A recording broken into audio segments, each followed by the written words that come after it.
I do, but honestly I don't get very much time to watch them. So what kind of movie, if you had to watch one?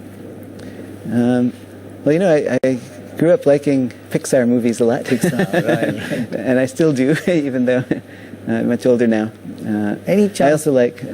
I also like movies about history. Gandhi was one of my favorite movies. About historical figures who changed the world. I really enjoy taking inspiration from things like that. Well, yeah. Somebody wants to know Bollywood, any corner of your life? No chance. Probably not. Probably not. What about sports? Any interest there, or again, no time really?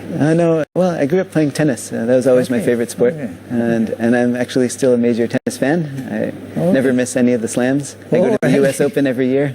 Wow! From beginning to end. Yeah.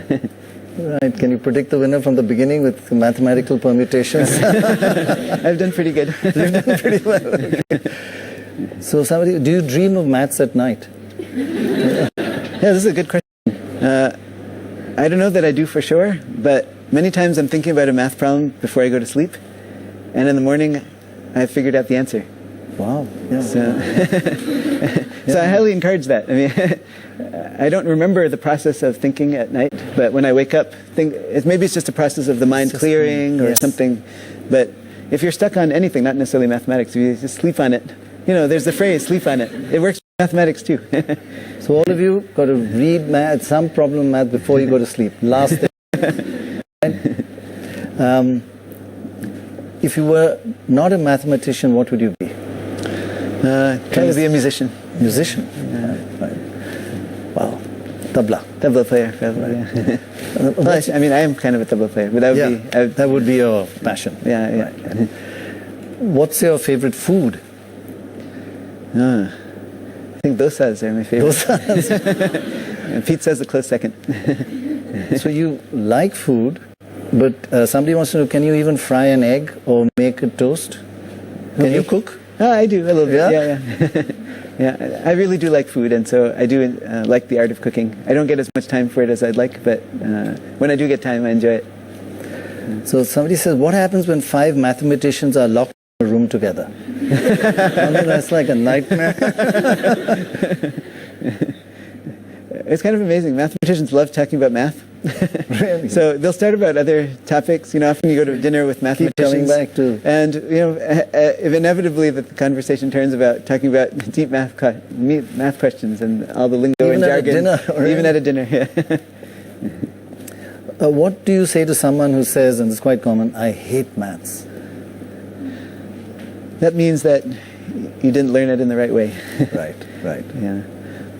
Right. It's interesting that it's okay in society to say that, because math is so fundamental, and yet people can be totally proud and saying, oh, I always hated mathematics. Right. Can you imagine people saying, I always hated to learn to read? Right. You know? Right. People don't say that, right? But somehow with math, you know, I think that needs to change. You know, math is just as fundamental as reading. You shouldn't hate it. You should find the right way to learn it. Just like you wouldn't be proud of being illiterate, in the same way you shouldn't be proud of not knowing maths or hating maths. That's my feeling. Yeah, and it is just the way you've been taught, and the way maths you've been brought up on maths. I think so. Yeah, you can change that. Yeah. Somebody wants to know: Do you do weird things like? Are you automatically counting the number of people in this audience? That's a strange question. I personally don't, but I'm sure there are mathematicians that do. I think mathematicians are known to be pretty quirky, and they all have their own quirks. So they'll kind of put them in bunches and put them in some theorem. Yeah, for me the quirk is, you know, if I'm walking in some mall, or I always look at the floor tiles and analyze the geometric patterns. That's my quirk. Really? Wow. And that's a quirk that I've had since I was a child. And you kind of watch where you step, or you just make patterns out of it? Yeah, sometimes my steps will go according to the geometric pattern. Really? Wow. Somebody wants to know what keeps you awake at night? I personally sleep very well. So nothing keeps me awake. Not that I haven't cracked that. There have been nights where I was so enthralled by a mathematical problem that I didn't, you know, there have been nights where I just stayed up all night because it was such an exciting idea that I didn't want to do anything else but work it out. Wow. And so I've had those experiences, but Only a few in my life. I'd say most of the time I prefer sleep. Sleep like a log. Yeah. So 3 more questions. What's the one thing you want to do in your life from now on?